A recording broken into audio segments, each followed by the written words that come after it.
This was the last game of April 3rd of 9 series in April 3rd. And guess what? April 4th has also 9 series. So, we got way more to go. We're not even halfway there.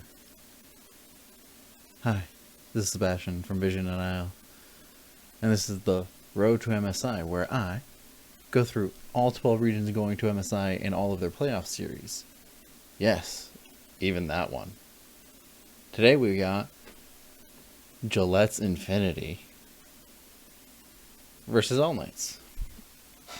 And never in my life have I seen G2 energy quite like this. Holy smokes.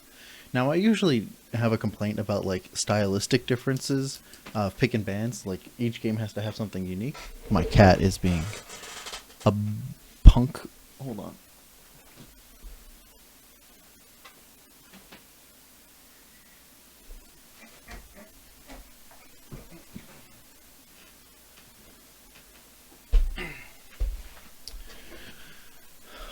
Stylistic differences.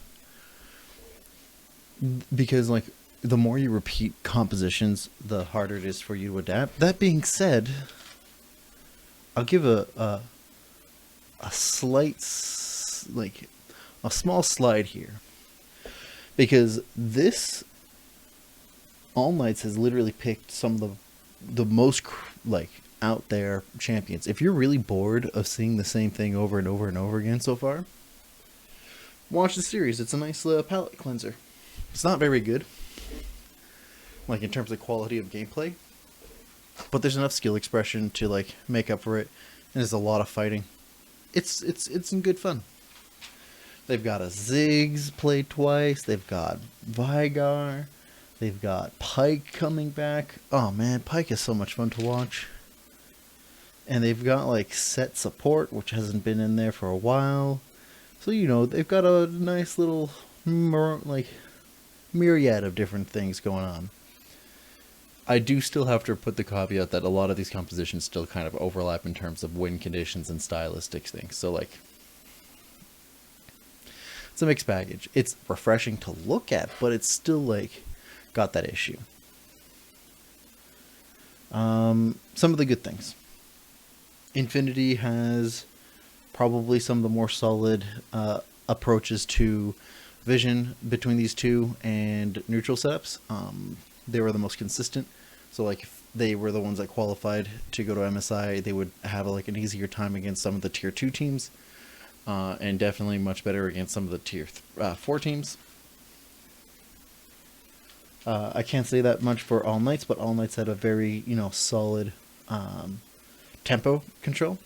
They were the ones that always made the first move.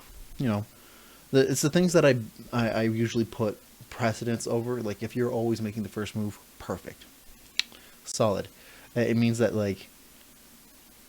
your opponents have less time to actually react to your possible mistakes, and they have less time being able to properly formulate what their win conditions are. However, if you're going to do it sloppily, you're going to get punished. And hence, if I was to make a list of sins, one of them is you cannot be a team that relies on punishing opponents to win games. And unfortunately, Infinity is one of those teams. They were very passive. They had Game 4, they were more active, but their activity is in the early games, in the early game stage, and it's meant to deny possible win conditions or suppress the win condition of All Knights, while All Knights was always playing to get their win condition. And I stylistically prefer All Knights' approach to the game than Infinity. That, however, Infinity still won 3-1 because they were less sloppy on a lot of the things that I think are higher in the list of priorities. Vision setup, neutral objective setups, properly closing. And they hit those 3 boxes, right? They're not I would give them B minuses on all of them, right? They do the thing, not the greatest, the little cleanup here, but at least they're more consistent with it. They may not have tempo control most of the time, but at least they're more on the ball of realizing when somebody's making a mistake regarding that. So All Knights, I hope you qualify for the summer playoffs so that we can see if you could qualify for Worlds. Your stylistic choices are what I would prefer overall, but you need to clean up on your vision. You need to clean up on the way that you approach neutral setups, and you definitely need to approach the ways that you close, because or the ways that you even engage team fights. It's kind of just all over the place.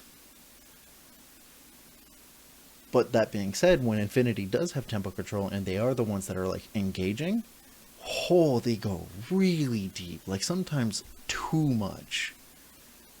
Like a little too far. And it like, I honestly would wish that it would be like held back. Like you need to know like the sweet spot, the middle ground, right?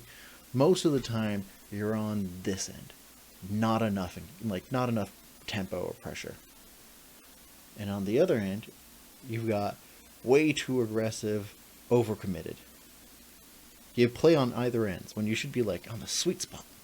Right there. Play the sweet spot.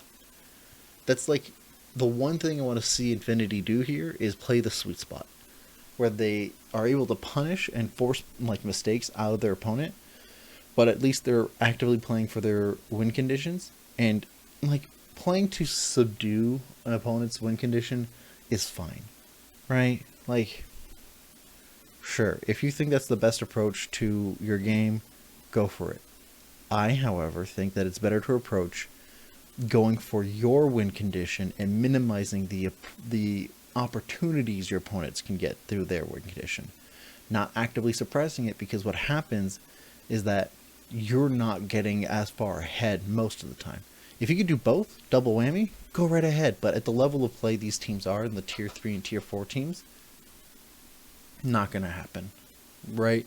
Rather they focus on simple and easy to execute win conditions, and they focus on the win conditions primarily.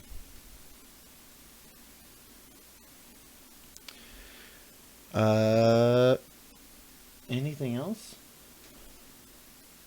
Oh yeah, they also fight a lot. I think the team fighting and the skill expressions are there, but they're not at the level where I'm satisfied. Like it's better than like some of the other teams that I've seen where like all of the players have like very low skill expression, especially in Australia, where this is a much bigger problem.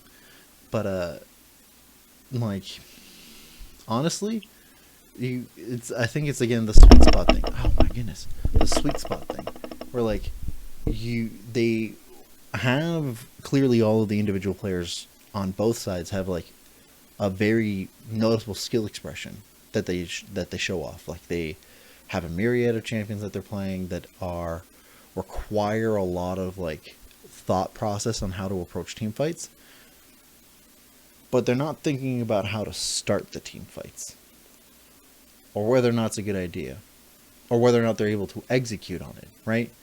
So I think like as fun as it was to watch these games, they had a lot of like attitude and personality to them.